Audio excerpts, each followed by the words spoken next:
All right, welcome. Thanks for being here, watching this video. I'm going to cover a couple of just problems from the book that are in 8.1, which is on sequences and series. So here we go. Some of the things that we covered in class were like this.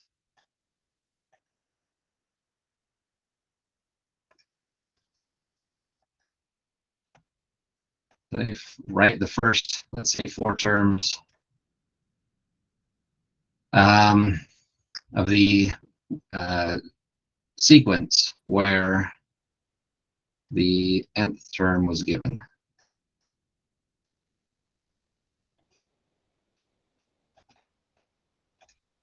So we'll see something like this. A sub n, that's your nth term, your whatever n is defined by some expression involving n. So we might have, say, n over n plus 1. And so for each of these, I'm just going to start. I want the first 4 terms, so I want a sub 1, a sub 2, so on. A sub 1 is, well, n is 1, so 1 over 1 plus 1. Just replacing n in both of those spots with a 1. And I'll simplify, that becomes 1 over 2. A sub 2, replace your n's with 2, so that's 2 over 2 plus 1, which is 2 over 3. A sub 3 is replacing n's with 3's, and the sequence becomes pretty clear, right? My numerator goes 1, oops, that's not a numerator, 2, 3, my next numerator is almost certainly going to be a 4, and then the denominators are going 2, 3, 4, my next denominator is almost certainly going to be a 5.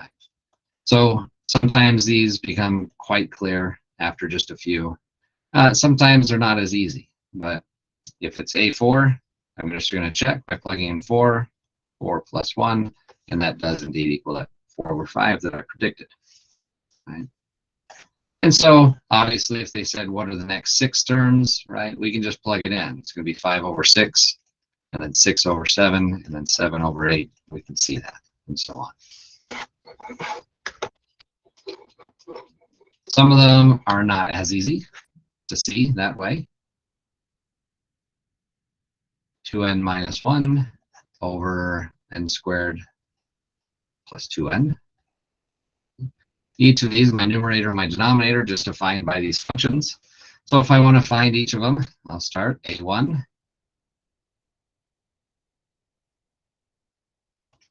By putting a 1 in for all of the n's, so that's 2 times 1 minus 1 over 1 squared plus 2 times 1. That's 2 minus 1, which is going to be a 1. And in the denominator, that's 1 plus 2, which is going to be 3. A2 is just plugging in 2, so that's 2 times 2 minus 1 over 2 squared plus 2 times 2, which is 4 minus 1, that's 3. 4 plus 4, that's 8. I'll do one last one, and I think you'll be able to finish these up by your own, by yourself. A3 is plugging in then a 3 for this, so that's 2 times 3 minus 1 over 3 squared plus 2 times 3. So that's 2 times 3 is 6, minus 1 is 5. 3 squared is 9, plus 6 is 15. So the numerators are easy to see here because it's just adding 2 every time, right? 1 to 3 to 5. My next numerator is going to be 7. The denominator is harder to see, right? Because from 3 to 8, we added 5, but 8 to 15, we added 7, right? So it's going to be different because it's this second degree polynomial that we've got in the denominator here. So you just would have to kind of figure that out. We'll do this last one just to make sure my numerator's right, and then see if there's any sort of way that we can figure out the denominator other than just plugging it in. But for the most part, we're probably just going to have to plug it in. So a sub 4, 2 times 4, which is 8 minus 1, which is indeed my 7. But in the denominator, I have 4 squared plus 2 times 4, that's 16, plus 8, that's 25. 24, I mean.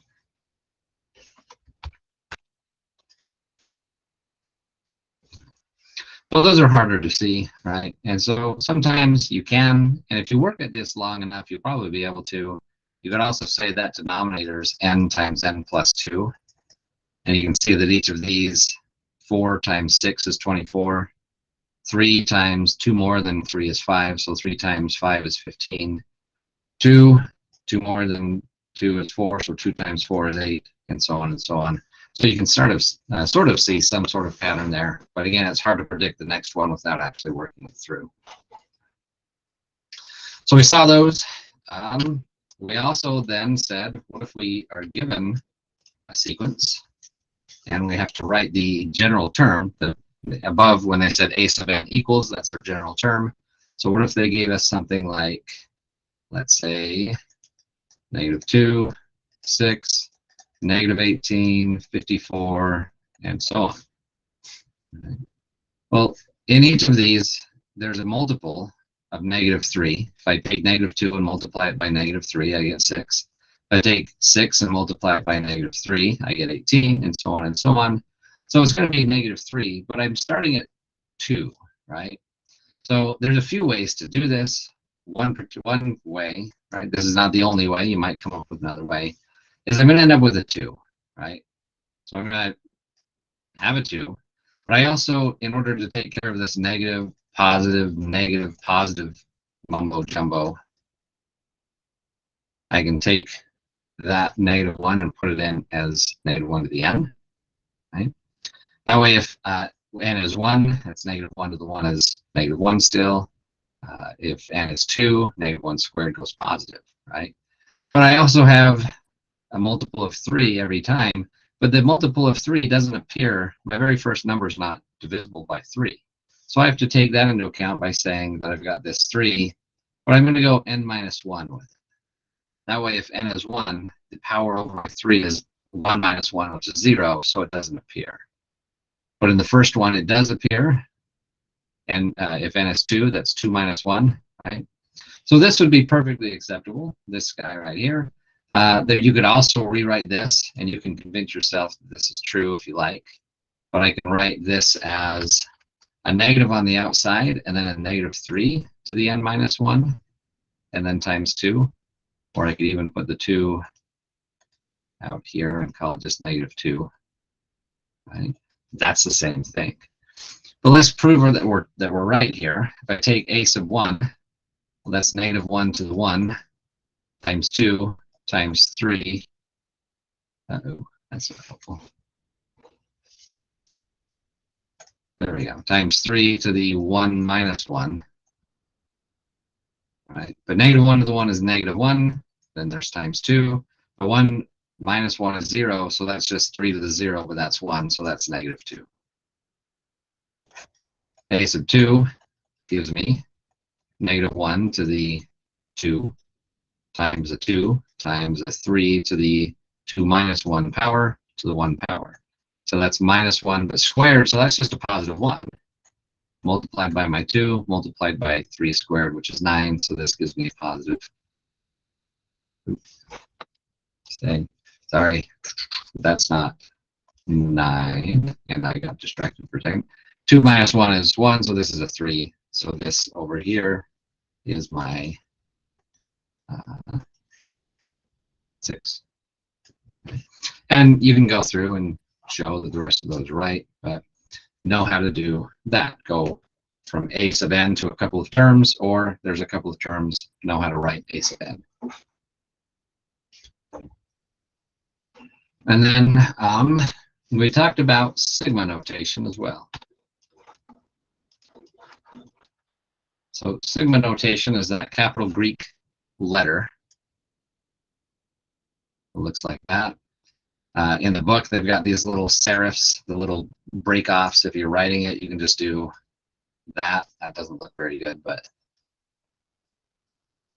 anyway, they're never going to look good on this board. Anyway, that's what they look like. It's just a capital S in the Greek alphabet, and it means sum. But if I have a bunch of terms in the bottom here, down in the bottom, it tells you your index. The index is what letter gets changed out. And it tells you where that index starts. And then on the top, it tells you where it ends. So if I have something like n equals 1 to 3, I have 4 terms here, or sorry, 3 terms here, 1, 2, and 3, right? And then whatever comes after it is the general term. So this of, say, like n squared plus 3 to the n, right? That means I've got n squared plus 3 to the n, and I'm going to add up that evaluated at 1, and then at 2, and then at 3. So this literally means n being 1 gives me 1 squared plus 3 to the 1. And I add that to what happens when n is 2. So that is 2 squared plus 3 squared. And then I add up my third, and I stop here because that's the top number there. So 3 squared plus 3 to the 3. I just evaluate all of these and add them up. 1 squared is 1, 3 to the 1 is 3, 2 squared is 4, 3 squared is 9, 3 squared is 9 again, and 3 to the third is 27. And I just add those up.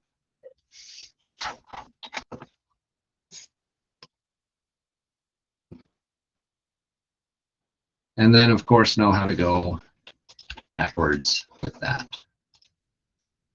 So, for example, if I have 1 over 4 plus 1 over 18 plus 1 over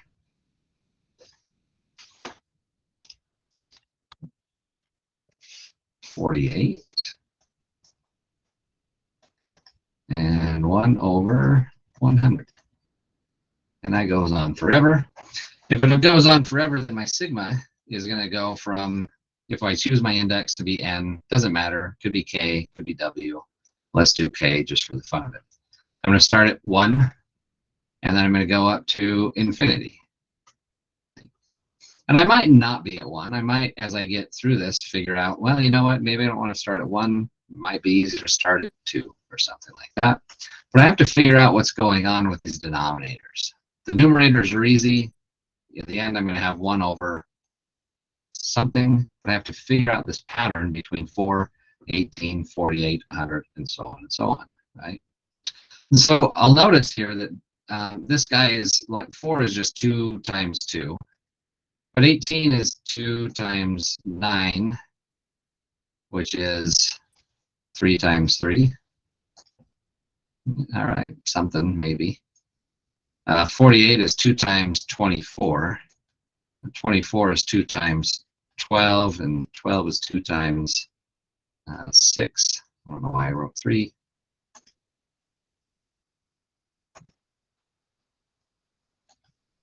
And 6 is 2 times 3. Right.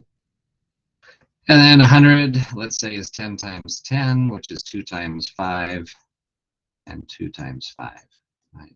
So interesting here that I've got a 2, a 3, a 4, and a 5 hanging out here. But even more interesting is that I have 2 squared. I've got a 3 squared. And in fact, I've got a 4 squared. And I've got a 5 squared. So that is something. Right?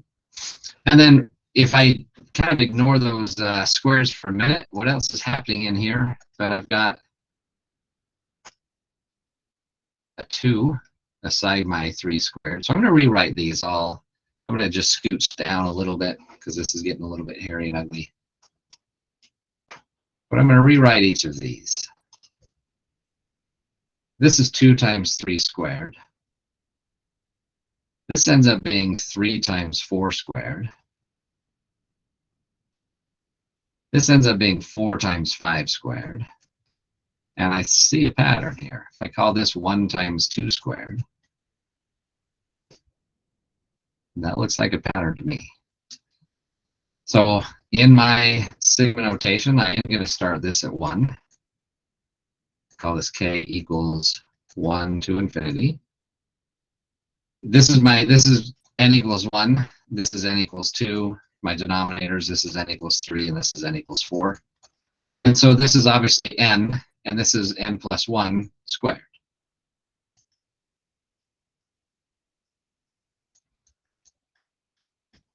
Same thing here. If n is 2, I have n and n plus 1 squared. If n is 3, I have n and n plus 1 again squared, and n plus 1. And so that's my sigma notation. Not the most obvious thing to find in that sequence, but after playing with it for a little bit, there it is. We found it. Some of the ones that are more likely to be test-worthy, I mean, that's kind of a challenging one. But let's do just one more here. Let's do 1 over 2 plus 1 over 6 plus 1 over 12 plus 1 over 20. Okay. And again, there's and this is plus dot dot dot, that goes on forever. And again, so if it goes on forever, I'm going to start, let's use, I, because why not? I don't know where I'll start, but I know I'm going to infinity. And then whatever ends up over here, I don't know. But almost certainly, it's going to be a fraction with a 1 in the numerator. But each of these guys, 2, if I call that 1 times 2, 6 is 2 times 3. Oh, look at that. That looks like a pattern.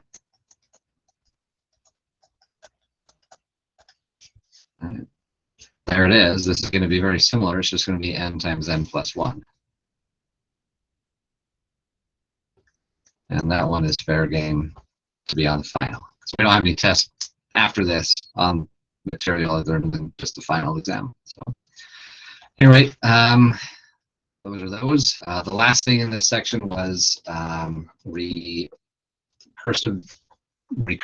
defined sequences. And those will give you something like, say, your first term, let's say, is 2. Your second term, let's say, is 6. And then they'll give you some generic a sub n plus 1 or a sub n, depending on a sub n minus 1s. But here I'll write it as a sub n plus 1. So whatever your next term is. Right? Depends on, let's say, a sub 2 plus a sub 1, and then divide that by 2. In fact, sorry, I'm playing that out of my head, and it's going to get ugly after about 2 steps. So let's not do that. Let's do something close to that. Let's do 2 times a sub 2 plus a sub 1, and back up, because I don't want 2 and 1 specifically.